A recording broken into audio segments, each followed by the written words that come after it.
So Srila Prabhupada begins the purport with a very strong, very nice statement. It is said that it is easier to maintain a great empire than to maintain a small family, especially in these days.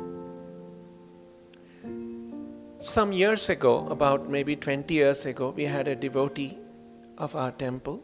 He was an astrologer, very good astrologer. And people when they are in difficulty, they go and confide with an astrologer.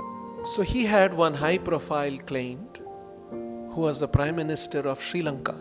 And at least once a year, he would come and meet him. The Prime Minister said, back in my country, the army, the air force, the navy, everything is under my control and they follow my command. But there is one person who won't follow my direction. That's my wife. See, this is how it is. You may have an empire, big empire, and the army, everything at your command and everything listening to you, you can manage them. But at home, very difficult. That's how it is. That is why Sandahyamana Sarvanga Esham Udvahanadhina.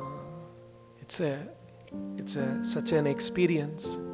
A conditioned soul who has only this as the goal in life, to maintain my family nicely, and I have to derive happiness through that.